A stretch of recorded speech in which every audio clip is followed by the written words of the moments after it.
years after the breakup, I did the unthinkable. I slept with my ex-boyfriend, Jasper Thorne. I tried to comfort myself by thinking it was just a lapse in judgment. Like being bitten by a stray dog, unfortunate, but you just move on. Then, the very next morning, that same dog walked into my office as our new billionaire client. I watched Jasper's long, elegant fingers flip through a contract. Those were the same hands that had carried me from the elevator to the bedroom only hours ago. I've decided to buy out your new collection, Lapland, Jasper said, his voice deep and devoid of any warmth. According to the terms, this series cannot be made public before the launch. That means you must withdraw your application for the Milan design competition immediately. Last night, that voice had been whispering sweet promises in my ear. Now, it was as cold as a New York winter. I closed my eyes for a moment, then looked at him with forced composure. Mr. Thorne, Lapland is the result of 3 years of my hard work. I'm already in the final round of the Milan Awards. I can withdraw, but what's your offer? I asked. Jasper tossed the contract onto the desk. $30 million for the full buyout. I froze. I knew a high-end firm was moving into the top floors of our building, renting out everything above level 16. I just didn't expect the owner to be my ex. I certainly didn't expect him to drop a $30 million deal on his first day. It was an insane amount of money, far above market value. Before I could say a word, my boss jumped in. It's a deal. Once the business was settled, my boss began to fawn over him. Mr. Thorne, we've booked a VIP table at After Dark. Why don't you join us? Summer can explain the design philosophy of Lapland to you there. Jasper refused without hesitation. No, I'm busy. We'll discuss the details at the meeting tomorrow. As soon as he left, my boss turned to me, beaming. You hit the jackpot. That's the CEO of Thorne Enterprises. God knows why he's personally overseeing a small branch office. I didn't answer. I just looked at the cover of my portfolio, feeling a dull ache in my chest. Lapland, that was the place Jasper once promised to take me for our honeymoon. 6 years ago, I fell for him the moment we met in college. He was the unattainable ice king, and I had fought so hard to melt his heart. In private, he had been a different person. He remembered every little thing I liked, made time for every gallery opening, and quietly cooked me late-night snacks while I pulled all-nighters at my drafting table. We were even talking about marriage. Then, one morning, it all stopped. Jasper sent a single text. Summer, I'm bored of this. We're done. I called him frantically, but his phone was disconnected. He blocked me on everything. He simply vanished from my life. The next morning, I walked into the conference room and saw a woman sitting next to Jasper. She had chestnut curls, sharp features, and was draped in enough designer jewelry to buy a house. She was whispering something to Jasper. He nodded, his expression unusually gentle. I looked away, pretending I didn't care. Once the meeting started, I began my presentation with professional precision. Considering the high-end positioning of the client, I'd upgraded the fabrics to imported Italian wool while keeping the core folk elements of the Lapland series. The woman next to Jasper suddenly cut me off. Designer Sterling, if I'm being honest, these designs are incredibly basic. This collar is outdated, and this pattern is just tacky. I don't like it at all. I gripped my laser pointer so hard my knuckles turned white. My boss quickly tried to smooth things over. Summer, this is our creative director for the project, Vivian Saunders. Why don't you explain the vision to Miss Saunders? I took a breath. The inspiration comes from authentic indigenous clothing. These elements aren't just decorative. They are the soul of the collection. I don't care about the soul. Vivian interrupted again. I'm telling you to change it, so change it. My face hardened. Jasper finally spoke his first words of the day. He didn't look at Vivian. He looked straight at me. Do what she says. Change it. I stayed silent while my boss frantically tugged at my sleeve under the table. Thinking of that $30 million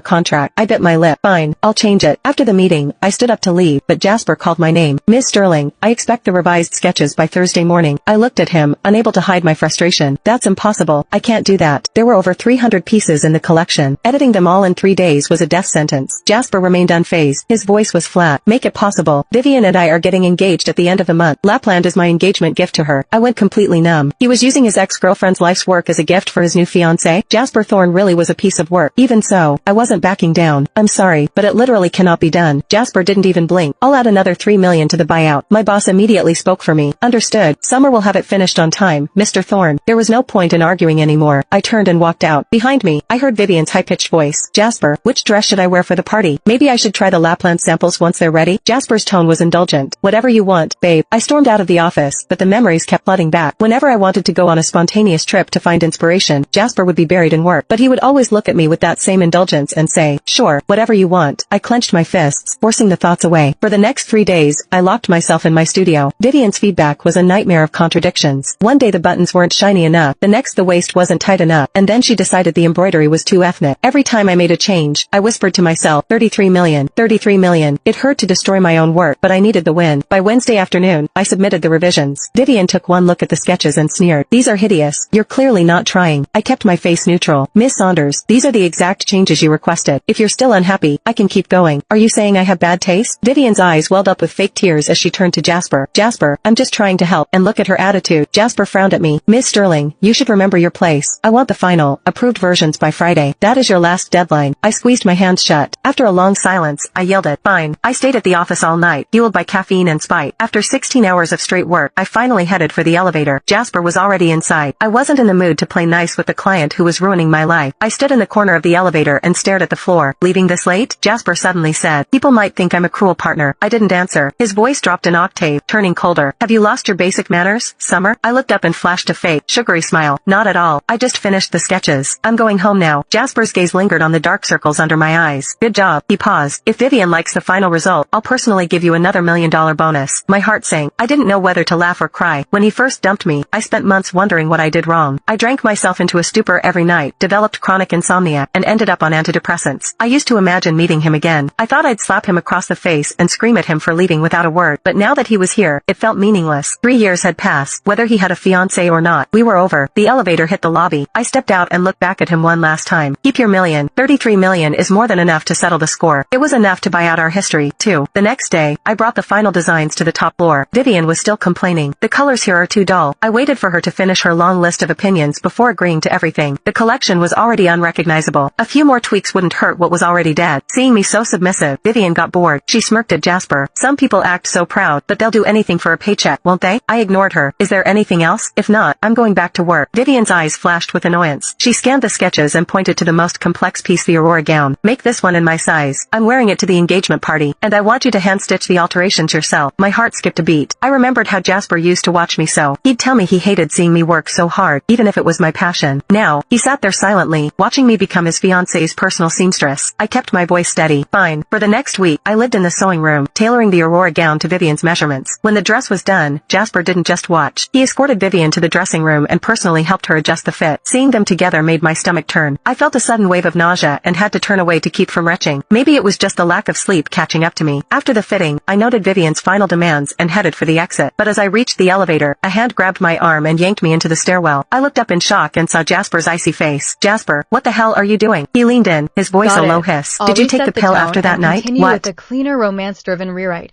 keeping tension but removing the pregnancy accusation derailment and focusing on emotional payoff. Jasper's hand was still on my arm, but his grip had softened. Not controlling now, just afraid I would disappear if he let go.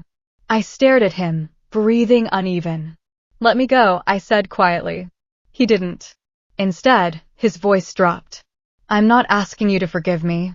That made me pause. A beat of silence stretched between us in the stairwell, muffled by distant music and laughter from the party above, like a different world entirely. "I know what I did," he continued, eyes locked on mine. "I know I don't get to walk back in and undo it." His thumb shifted slightly against my wrist. A small, unconscious movement. "I just need you to listen." My chest tightened. That was the problem. I always listened to him, even when I shouldn't have, even when it broke me. "You had 6 years," I said flatly. "You chose silence." Something flickered in his eyes at that. Pain. Sharp and immediate. "I didn't choose silence," he said. "I chose survival." I let out a short, humorless breath. "That's poetic." "It's true." His voice was quieter now. For the first time, he didn't sound like Jasper Thorne, billionaire, CEO, Ice King. He sounded like someone tired of carrying something too heavy. "I thought leaving you was the only way to fix what I'd become." My brows pulled slightly. "What you'd become?" His jaw tightened. There it was again, that controlled exterior trying to hold. "Failing, just barely." "I wasn't good for you," he said simply. "That wasn't your decision to make." "I know." Another beat. Then lower. But I still made it. Silence again. This time, I didn't pull away. I didn't move closer either. We just stood there, suspended in something unfinished. Finally, I spoke. "You don't get to come back and act like I'm still yours to explain things to." His gaze softened immediately. "I'm not acting like that." A pause. "I'm acting like I still love you." The words didn't explode. They landed quietly, which made them worse. My breath caught before I could stop it. That part of me, the part one had buried under work, under anger, under survival, stirred like it had been waiting. I hated that it still knew his voice. "I don't trust you," I said. "I know. I don't even like you right now." A faint, almost sad exhale left him. "I know that too." That steadiness broke something in me. Because he wasn't fighting it. Wasn't arguing. Just standing there and taking it. Like he deserved it. My voice dropped. "Then why are you doing this?" His answer came without hesitation. Because I saw you again, he said. And everything I buried came back. His eyes flicked briefly to my lips, then back to my eyes. And I realized something I should have admitted years ago. My pulse stuttered. I didn't get bored of us, he said. I got scared of how much I needed you. The words hit harder than anything else he'd said. For a second, I couldn't breathe properly. Upstairs, the party continued without us. Someone laughed. Music shifted. Life went on. But in that stairwell, everything felt suspended. I finally pulled my arm free, but not harshly. Just enough space to think. Jasper let me. No resistance. No control. Just watching me carefully, like I was something fragile he didn't deserve to touch. I'm not going to fix this tonight, he said quietly. Good. Because I wasn't ready. He took a slow step back, giving me space for the first time since he grabbed me. But his eyes stayed on mine. I just needed you to know one thing, he added. I didn't respond. Didn't encourage him. Still, he said it. I never stopped looking for you. That landed differently. Because it wasn't dramatic. It wasn't manipulative. It was just truth. And for the first time since he came back into my life, I didn't know what I felt more strongly. Anger. Or the dangerous, stupid ache underneath it. He turned toward the door leading back upstairs. Then paused. Without looking back, he said softer. Summer. I'm not your past anymore. A beat. I'm still here. And then he left. The stairwell stayed warm long after he was gone. And I hated that my heart didn't calm down when it should have. It only started beating louder. I stayed in the stairwell long after his footsteps disappeared. Not because I wanted to. Because my body refused to move. Still here. The words kept echoing in my head like they belonged there. Like they had never left. I pressed a hand to my chest, annoyed at how fast my heartbeat still was, and forced myself to breathe properly. Upstairs, the party noise swelled again as the stairwell door opened. I almost expected him to come back. He didn't. Instead, Vivian's voice sliced through the air. There you are. I turned slowly. She stood at the top of the stairs, holding the edge of her gown like it was armor. The same gown I had spent nights stitching, altering, fixing until my fingers went numb. Now she looked at me like I was something stuck to her shoe. I've been looking everywhere, she said sharply. Jasper said you ran off. My expression went blank on instinct. I didn't run off, I said evenly. I left. Her eyes narrowed. After making a scene in front of half the investors? So that's what this was. Damage control. I started up the stairs, passing her without stopping. Tell them whatever you want, I said. It doesn't involve me anymore. That made her pause. Just for a second. Then she recovered, lips curling. Oh, it involves you, she said sweetly. Everything involving Jasper does. I stopped on the step above her. Slowly turned. For a moment, we just looked at each other. Two versions of a story neither of us fully controlled. You should be careful, she added, softer now. Men like him don't come back for closure. My gaze held steady. And men like him, I replied, don't need you speaking for them. Something flickered in her expression, annoyance, maybe insecurity, but she smiled anyway. You really think this is about you and him? I didn't answer. Because I wasn't sure anymore. And that was the problem. By the time I got back to the main hall, Jasper was gone. Of course he was. The space he had occupied felt louder without him in it. Vivian was immediately pulled away by photographers, laughter back in place, champagne refilled, music restored like nothing had happened. Except something had. And I could feel it under my skin. I grabbed my coat from the staff room, ready to leave before anyone else could stop me. But as I stepped outside, cold air hit my face. And a black car was already waiting at the curb. The back door opened. Not dramatically. Not aggressively. Just patiently. Like it had been waiting. And I knew before I even saw him. Jasper sat inside. Tie loosened. Cufflinks undone. Not CEO Jasper. Not Ice King Jasper. Just him. His eyes met mine immediately. No pressure. No command. Just quiet certainty. You're going home, he said. It wasn't a question. I stood still on the sidewalk. I didn't call for a ride. I know. A pause. He leaned slightly forward. I did. That should have irritated me. It didn't. Instead, I felt tired. And something worse than tired. Curious. Why? I asked. His gaze held mine. Because if I let you walk away tonight, he said quietly, you'll disappear again. My throat tightened slightly. I didn't disappear, I said. His expression softened, just a fraction. You did, he replied. The first time. Silence stretched between us. Car engine idling. City lights reflecting off polished black paint. Then he added, almost reluctantly. I'm not making that mistake twice. I should have refused. I should have walked past the car and kept going. Instead, I stood there too long. And that was enough for him. Jasper opened the door wider. Not forcing. Just waiting. For once, not deciding for me. My fingers tightened around my coat. I don't need you to fix my life, I said. I know, he answered immediately. A beat. I just want to be in it. That was worse. Because it didn't sound like ownership. It sounded like admission. Slowly, against every instinct I had built over 3 years, I got into the car. The door closed behind me. And the space between us felt smaller than it should have. Neither of us spoke at first. The city moved outside like it didn't care what was happening inside the sealed silence. Finally, I broke it. You're still engaged, I said flatly. Jasper didn't look away from the road. No, he said. One word. Clean. Final. My head turned slightly. What do you mean no? His grip tightened on the steering wheel. I ended it. That landed heavier than I expected. Not relief. Not satisfaction. Something more complicated. When? I asked. Tonight. My breath caught. He finally glanced at me then. Just briefly. And what I saw there wasn't hesitation. It was exhaustion. Like he'd already gone through the war before coming here. I told you, he said quietly. I'm not doing this halfway. The car slowed at a red light. He looked forward again. I can't rewrite what I did to you, he added. But I can stop. Continuing it. The light turned green.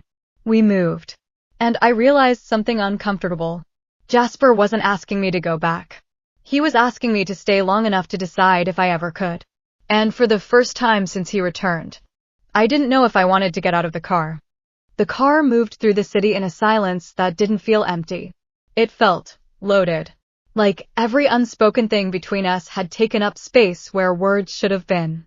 I kept my gaze on the window, refusing to look at him. Because if I did, I wasn't sure I'd stay composed. You ended it tonight, I repeated finally, testing the words like they didn't belong in my mouth. Just like that. Jasper didn't answer immediately. The traffic light turned red again, bathing his face in a soft wash of neon. I didn't do it, just like that, he said quietly. A pause. I've been ending it since the day I saw you again. That made me turn slightly. He still wasn't looking at me. But his grip on the wheel was tighter now. I kept telling myself it was business, he continued. Then I told myself it was control. Then I told myself it was temporary. A faint, humorless exhale. None of that was true. The car rolled forward again. I was just delaying a decision I already made. My chest tightened. And what decision was that? I asked. This time, he looked at me. Really looked. And there it was again, that unsettling honesty. You, he said simply. No dramatics. No hesitation. Just the kind of truth that didn't leave room for escape routes. I let out a slow breath and looked away again. That's not a decision, I muttered. That's an obsession. A faint pause. Then softer. It used to be survival. That made me still. The words hung between us. He didn't elaborate right away. When he did, his voice was quieter than before. I thought if I let myself stay with you, I'd ruin you, he said. So I left first. Clean. Controlled. Final. A bitter edge entered his tone. At least that's what I told myself to make it easier to disappear. I swallowed. You didn't just disappear, I said. You erased me. His jaw tightened. I know. Silence again. This time heavier. Outside, the city blurred into streaks of light. I finally spoke again, my voice lower. Do you have any idea what that did to me? Jasper's expression shifted immediately. Not defensive. Not dismissive. Just still. like he was bracing for impact. I do, he said. A pause. And I will spend the rest of my life not forgiving myself for it. That should have sounded dramatic. But it didn't. It sounded like something already decided. Something he'd been living with for years. My throat tightened unexpectedly. I hated that part of me wanted to believe him. Hated it more that another part already did. The car slowed again. We were nearing my building. Too soon. Or maybe not soon enough. Jasper noticed it too. His hand lifted slightly off the wheel, like he was considering something he shouldn't. Then he said quietly, "Don't get out yet." I blinked. What? The car stopped at a red light. He turned slightly toward me. For the first time since we left the party, there was no corporate mask left on him at all. Just raw intention. "Stay in the car a little longer," he said. Just a little. My pulse shifted. "That's not a request you get to make anymore," I replied. A faint exhale. I know. But he didn't retract it. He just held my gaze.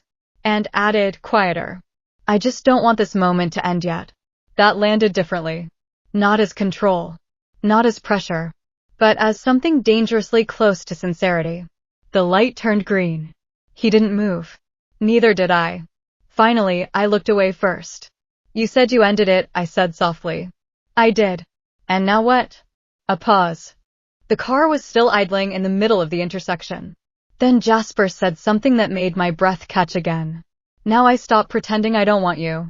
Silence. Longer this time. Then, almost reluctantly, he added, "And I start doing this properly." I frowned slightly. Doing what properly? He looked at me again. And this time, there was something almost careful in his expression. "Winning you back," he said. My chest tightened. "That's not something you can decide," I said immediately. "I know. A beat. But I can try." The car behind us honked faintly. He still didn't move. Neither did I. And in that suspended moment, city lights, stalled traffic, everything between us still unresolved. I realized something unsettling. Jasper Thorne wasn't trying to pull me back into the past. He was asking to rebuild something I wasn't even sure had survived it. And for the first time since he returned, I didn't immediately know how to say no. The honk behind us grew louder. Jasper finally moved the car forward, but only slightly, pulling into the quiet side street just before my building instead of stopping directly in front of it. Avoiding an ending. Or maybe postponing it. I turned toward him, irritation flickering through me again just to keep myself steady. "You're stalling now," I said. I know. That honesty again. No defense. No excuse. It was starting to get under my skin in a way I didn't like. The car came to a full stop. He didn't unlock the doors. Not because he was trapping me, but because he was waiting. That distinction mattered more than it should have. I crossed my arms. "Say whatever you're trying to say so I can leave." A faint pause. Jasper turned slightly toward me. The streetlight above us cast shadows across his face, softening him in a way I wasn't used to seeing. "I don't know how to do this without losing you again," he said. The bluntness of it made my breath catch. "That's your problem," I replied automatically. "Not mine." "I know," he said again. Then, quieter. "But I think it became yours the moment I came back into your life." My chest tightened at that. I hated how right it sounded. Outside the car window, life kept moving. Someone walked past laughing, completely unaware that everything in my world was currently sitting in this parked car. I looked away first. "I don't owe you anything," I said. "No," Jasper agreed immediately. "You don't." A pause. Then, carefully. "But I owe you everything." That made me look back at him. He didn't flinch under it. Didn't soften it. Just held it there like a fact he'd been carrying too long. "You can't pay me back with money," I said. "I'm not trying to." A beat. "I already did that," he added, almost bitterly. 30 million, remember? Despite myself, a small breath of air left me that almost sounded like a laugh. Almost. But it died before it became anything real. Silence settled again. Less heavy this time. More fragile. I shifted slightly in my seat. "I'm getting out," I said finally. Jasper nodded once. Like he expected it. Like he deserved it. His hand moved to the door lock, but didn't press it immediately. Instead, he said quietly, Summer. I paused. Didn't look at him. But I didn't open the door either. That was my mistake. Or maybe his opportunity. I meant what I said earlier, he continued. My fingers tightened on my bag. I'm not asking you to go back, he said. I'm asking you to let me stay close enough to prove I'm not that person anymore. My throat tightened. That's not something I can just agree to, I said. I know. A pause. Then, softer than everything before it. But I'm still going to try. Something about that, his certainty without pressure, made my chest feel too tight to ignore. I finally reached for the door handle. This time, he didn't stop me. The door opened. Cold night air rushed in between us. I stepped one foot out, then paused. Just for a second. Jasper didn't move. Didn't speak. Just watched me like he was memorizing the possibility of me leaving. And, before I could fully understand why I was doing it, I looked back at him. Don't make this messy, I said quietly. A faint, almost sad curve touched his mouth. I already did that, he replied. A pause. Then. But I'll try not to make it worse. That should have been enough. I stepped out of the car, closed the door, and walked toward my building without looking back. At least, not until I reached the entrance. Just once. I turned. The car was still there. Engine running. Jasper hadn't left. He was still watching. Like he wasn't done. Not even close. And for the first time since everything began again, I realized something worse than confusion. He was right. This wasn't over. It hadn't even started properly yet. I barely made it inside the building before my phone buzzed. Unknown number. Jasper. Don't ignore me tomorrow. I stared at it. Then deleted it. Simple. Clean. Done. At least that's what I told myself. The next morning, I showed up at the office expecting chaos. I got worse. Order. Too much of it. My entire team was already assembled. Silent. Watching the glass conference room like it was a courtroom. And inside, Jasper. No Vivian. No entourage. Just him. Waiting. Like he belonged there. My boss practically tripped over himself. Summer, good, you're here. Mr. Thorne wants to proceed with Phase 2 negotiations personally. I stopped walking. Phase 2. My boss smiled nervously. He increased the offer. For full ownership and creative control partnership. I slowly turned my head toward the glass room. Jasper was already looking at me. Of course he was. He lifted 2 fingers in a small gesture. Not commanding. Inviting. I walked in anyway. The door closed behind me. Silence hit immediately. Jasper didn't waste time. I want Lapland restored, he said. I blinked once. That collection is already signed off. Not the way it should be, he replied. I crossed my arms. You bought it. You destroyed it. A pause. His jaw tightened slightly. I protected it from being worse. I scoffed. That's your defense? No, he said. That's the truth. Then he slid a folder across the table. I didn't open it. I'm returning creative control to you, he added. That made me freeze. What? His eyes didn't move from mine. You heard me. My grip on my bag tightened. That's not how this works. You don't just. I do, he interrupted quietly. Because I own the company. A beat. And I'm choosing not to use that against you anymore. That landed differently. I didn't like how differently. He leaned back slightly. This isn't about control anymore, Summer. I let out a short breath. Then what is it about? A pause. He looked at me like the answer should have been obvious. You. Simple. Uncomplicated. Dangerous. I opened the folder just to avoid his eyes. Inside. Nothing erased. Everything restored. My original sketches. My original fabric notes. Unchanged. Untouched. My throat tightened slightly before I could stop it. Why? I asked quietly. Jasper didn't hesitate. Because I ruined something I shouldn't have touched, he said. And I want you to have it back. Silence stretched. Then I snapped the folder shut. Still doesn't fix anything. I know. Another pause. Then he stood up. That made me tense instantly. But he didn't come closer. He just stopped on the other side of the table. Dinner, he said. I blinked. What? Tonight. No. Not a negotiation, he replied. I narrowed my eyes. It sounds like one. A faint, almost smile.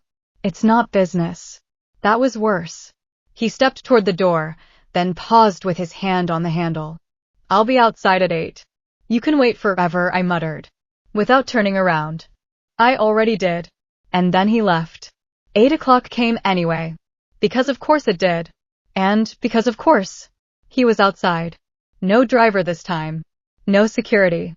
Just him leaning against the car like he had all the time in the world, and none of it mattered except whether I showed up. I stepped outside. He straightened immediately. No smugness. Just attention. You came, he said. I rolled my eyes. Don't get excited. A faint exhale that almost counted as a laugh. I wasn't. A beat. Then he opened the passenger door. This time I didn't hesitate. Not because I trusted him. Because I was tired of running from something that clearly wasn't finished chasing me. I got in. He closed the door gently. And when he walked around to the driver's seat, I finally said it. Where are we going? Jasper started the engine. Then looked at me briefly. Somewhere you can't accuse me of using contracts. I frowned. That's not a real place. A faint pause. It is tonight. And the car pulled away. Faster this time. Like whatever this was finally starting to move forward. The car didn't head toward any restaurant I recognized. No luxury hotel. No investor hotspot. We left the bright city grid and started climbing. Hills. Quieter roads. Less noise. More space. I watched the streetlights thin out. You're not taking me to some isolated place, I said flatly. Because I will jump out of this car. Jasper didn't even glance over. You won't. That certainty irritated me instantly. I turned sharply toward him. Excuse me. He exhaled slightly, like he'd expected the reaction. You're too stubborn to jump out of a moving car just to prove a point, he said calmly. I hated that he was right.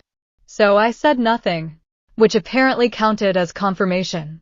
The road curved again, and suddenly the city opened below us, lights spread out like a scattered galaxy. Then he slowed. And turned into a private gate. A security post scanned the car automatically. The gate opened without question. I straightened slightly. Whose place is this? Jasper finally looked at me. Mine. Of course it was. We drove another minute through quiet, tree-lined pavement until the house came into view. Except house felt wrong. It was more like a modern glass and stone structure sitting too calmly on the edge of the city, like it had been built to avoid being noticed. Minimal. Clean. Expensive in a way that didn't try to prove anything. The car stopped. He turned off the engine. Silence hit immediately. I didn't move. This is your idea of not using contracts? I asked. A faint pause. Jasper unbuckled his seatbelt. No, he said. This is my idea of showing you something without forcing you to stay. That made me hesitate for half a second longer than I intended. Then I got out. The air was cooler here. Quieter in a way that almost felt unreal. Jasper didn't rush me. He just walked beside me as we approached the house, not touching, not guiding, just present. The front door opened with a soft, automated click. Warm light spilled out. Inside wasn't what I expected. No cold billionaire aesthetic. No marble obsession. It was lived in. Books stacked on a side table. A sketch pad on the couch. A half-finished coffee on the counter like someone had been interrupted mid-thought. I stopped just inside. This doesn't look like you, I said before I could stop myself. Jasper paused behind me. It didn't used to be, he admitted. I turned slightly. He was watching me again. Carefully. Like he was afraid of what I'd notice. I walked a few steps in. My fingers brushed the edge of the sketch pad without thinking. I opened it. And froze. My breath caught. Page after page. Lapland. But not the final altered versions. Not Vivian's revisions. Mine. My original drafts. The ones I thought had been buried under corporate decisions and contracts. I looked up sharply. You kept these. Jasper didn't move closer. But his voice dropped. I never threw them away. A pause. Then, quieter. I couldn't. My chest tightened in a way I didn't like. I shut the sketch pad slowly. Why are you really doing this? I asked. No sarcasm this time. Just exhaustion. Jasper stepped forward slightly. Not enough to overwhelm me. Just enough that I couldn't ignore him anymore. Because I spent 3 years convincing myself I didn't need you, he said. His eyes held mine. And I was wrong. Silence. Not heavy. Not dramatic. Just real. I swallowed. You don't get to just say that and expect. I'm not expecting anything tonight, he interrupted gently. A beat. I just wanted you here long enough to stop thinking I'm still the same person who left you. My throat tightened. And are you? I asked quietly. That made him pause. Not because he didn't know the answer. Because he did. And it mattered. No, he said finally. One word. Honest. Unpolished. Then. I'm worse at pretending now. That pulled something almost like a laugh out of me. Almost. I looked away first. Great. So I'm in a house with an honest billionaire with attachment issues. A faint exhale behind me. That's not what this is. I turned back. Then what is it? Jasper looked at me for a long moment. Then said simply, a second chance I don't deserve, that I'm going to try for anyway. The words hung there. No pressure behind them. No demand. Just intent. And for the first time since everything started again, I didn't immediately move away. I just stood there. Still in his house. Still in his orbit. And hating how much quieter my anger felt when he wasn't trying to control it anymore. I didn't leave. That was the first problem. The second problem was that Jasper didn't push. He just moved past me into the kitchen like this was normal. Like I hadn't walked into the most expensive emotional trap of my life. Are you going to stand there all night? He asked. Yes, I said immediately. He nodded once. Fair. That almost threw me off. Almost. I followed him anyway, because apparently my body had stopped listening to logic. The kitchen was already lit softly, warm instead of sterile. He opened a cabinet, pulled out 2 glasses, then paused like he suddenly realized something. You still don't drink coffee after 6 p.m., he said. I froze slightly. That was years ago. I know, he said. You still didn't answer my question. I narrowed my eyes. What question? Whether you're staying or leaving after this. I didn't agree to this. A beat. Jasper poured water instead of anything else. Then leave whenever you want, he said simply. That irritated me more than if he'd argued. I leaned against the counter. You've changed, I said. I had to, he replied. Because of me? His gaze lifted. Because of what I did to you. Silence. He set the glass down in front of me but didn't insist I take it. I'm not trying to trap you, he added. If that's what you think. I stared at him. That's usually how it starts, I said. A faint exhale. I know. That answer again. Always I know. No defense. No ego. Just acceptance. It was unsettling. I finally picked up the glass just to do something with my hands. So what now? I asked. Jasper leaned back against the opposite counter. Now you eat something. I blinked. What? You haven't eaten properly today. That's not. It is, he interrupted calmly. I checked. My eyes narrowed instantly. You checked? A pause. I asked your assistant. I almost choked. You what? He didn't even flinch. You were in meetings all day. You didn't eat lunch. I stared at him like he'd lost his mind. This is exactly the problem, I said. You don't get to just monitor my life again. Jasper nodded once. Then tell me to stop. Silence. Because that was the issue. He actually would. If I told him to stop, he would. And that was new. Too new. I looked away first. I'm not hungry, I muttered. A beat. Then he turned, opened the fridge, and started pulling things out anyway. You don't have to be hungry, he said. Just eat. I exhaled sharply. You're still bossy. I'm trying to be useful, he corrected. That made me pause. He glanced over his shoulder. Then added, quieter. I don't know how to be around you without trying to fix things. Something tightened in my chest. I hated that it sounded honest instead of manipulative. I walked closer to the counter. Fixing things doesn't mean taking over, I said. I know. A pause. Then he looked at me. I'm learning. That hit differently. Because Jasper Thorne didn't learn things. He mastered them. Or discarded them. But here he was. Still trying. I sighed, grabbing the edge of the counter. This is still insane, I said. Yes. You kidnapped me into emotional processing at your house. I invited you, he corrected. I didn't consent. You got in the car. I pointed at him. Don't lawyer me right now. A faint, real smile flickered across his face. It disappeared quickly, but it was there. And that annoyed me even more. Because I remembered that version of him. The one who used to smile like that when I stole food off his plate. Before everything broke. He placed a plate in front of me. Simple food. Not fancy. Just made. I looked at it. Then at him. You cooked. I can cook, he said. I didn't say you couldn't.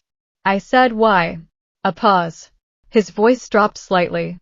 Because I used to cook for you when you were stressed. Silence. My chest tightened. He didn't push it further. Just stepped back like he'd said it and left it there for me to decide what it meant. I finally sat down. Not gracefully. Not emotionally.